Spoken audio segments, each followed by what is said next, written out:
Welcome to this technical briefing. Look, we hear a ton about zero-emission aviation, but let's dive into this explainer and strip away the marketing hype for a minute.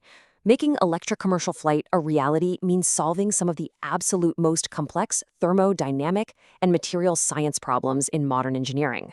Today, we're structuring this explainer around the systems engineering lifecycle. We're going to hit the gravimetric imperative, aviation versus ground requirements, pack overhead, solid-state integration, theory versus experimental reality, and finally, global supply chain scaling. Let's get right to it. Starting with our top-level requirements, the gravimetric imperative. We have to confront the elephant in the room here. Conventional aviation fuel, its gravimetric energy density is practically 50 times higher than our current state-of-the-art lithium-ion batteries. 50 times. In aviation, every extra kilogram of battery pack is a kilogram of lost revenue payload or reduced flight distance. Take a look at our reference configuration here. This is a 90-seater conventional takeoff and landing, or CTOL aircraft. Now, to get just a 1,000-kilometer range out of this aircraft, you need a 35-ton battery payload. That is literally 46% of the aircraft's entire maximum takeoff mass. And notice the distributed propulsion along the wings. Because the wings are actually generating the lift, it fundamentally shifts how we draw power from those batteries compared to ground-based electric vehicles. Which brings us right to the performance trade-offs: aviation versus ground requirements. Let's see how those massive vehicle-level constraints dictate our cell-level battery metrics. There's a really sharp, almost counterintuitive contrast here when it comes to power delivery. Large electric aircraft actually need much lower continuous discharge rates. We're talking around 1.2 C. Why is that? Well, like we just said, the wings are doing the heavy lifting during cruise. Contrast that with eVTOLs, flying cars, or high-performance electric ground vehicles. Those platforms demand absolutely extreme peak discharge rates to generate vertical thrust or rapid ground acceleration. So here is where we hit what we call the knockdown factor. You might read flashy press releases about a theoretical 450 watt-hour per kilogram battery cell, but frankly, that is not what actually flies. That cell loses serious efficiency. You've got a massive 25% pack mass overhead just for structural integrity and thermal management.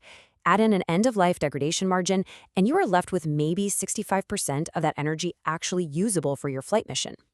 And it gets tougher, because chasing that massive specific energy totally kneecaps your cycle life. It forces a huge operational compromise.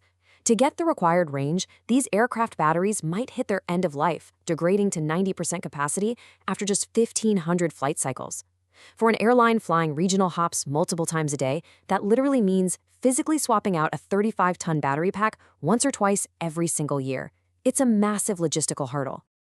All right, moving to the subsystem level, pack overhead and thermal management in environmental extremes. Let's see how these physics problems compound.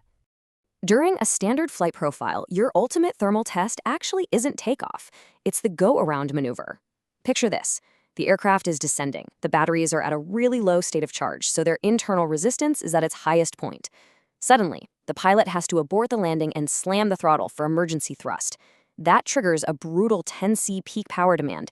It generates a thermal spike so intense it threatens an absolute thermal shutdown of the entire propulsion system. And dealing with that heat up in the air, it's a completely different ballgame.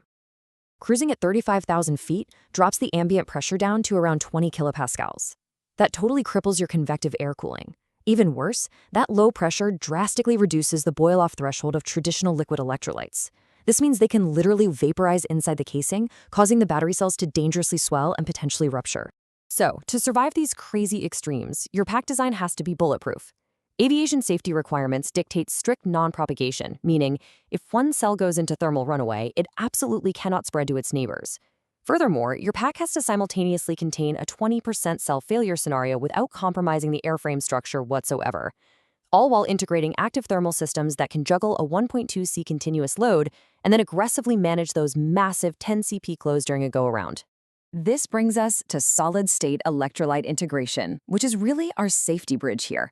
To hit these aggressive safety and energy targets at the same time, solid-state electrolytes, or SSEs, are the critical missing link. Specifically, we're looking at halide solid-state electrolytes. They replace those volatile liquids with a robust, immobile structure. Think about the crazy environment of flight: high G maneuvers, turbulence, constant vibration. Solid electrolytes completely eliminate the internal liquid sloshing that can cause short circuits under dynamic loads.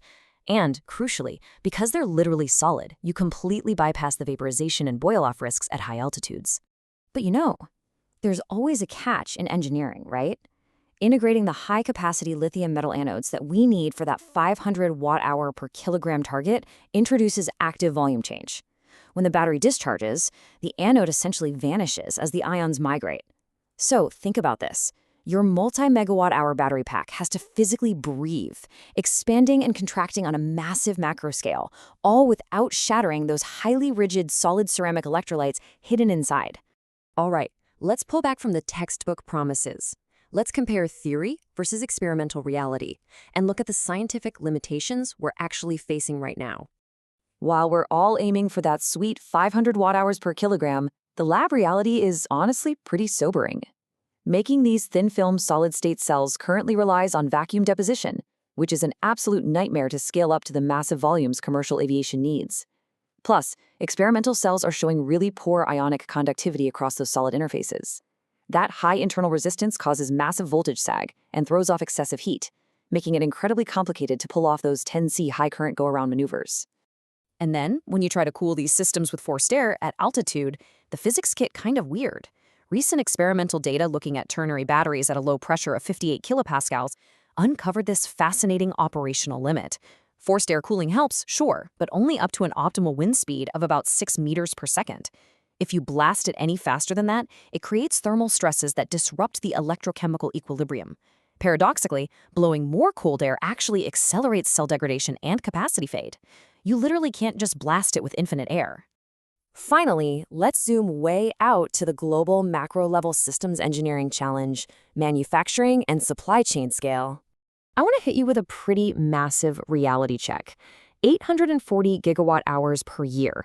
That is the estimated annual production volume we'd need if large electric aircraft replace 100% of flights under 1,000 kilometers by the year 2050. That number is staggering. And this creates a classic chicken and egg scaling problem. Because these aviation batteries have such insanely strict safety metrics, unique chemistries, and high replacement rates, remember, swapping 35-ton packs twice a year, we can't just repurpose standard EV batteries. We are going to need dedicated gigafactories that exclusively produce aviation-grade cells. And we have to pair that with massive closed-loop recycling pipelines to recover rare materials just to make the whole shebang financially and environmentally viable. So, the physics of electric flight? They're perfectly clear. But as we've explored today, the engineering roadblocks are absolutely immense. It's going to require major breakthroughs in materials science, thermodynamics, and global manufacturing. So, the question for you as future aerospace engineers is this: which part of this incredibly complex system will you optimize to make zero-emission aviation a reality? Thanks for hanging out for this explainer. Keep analyzing, keep engineering, and I'll catch you in the next one.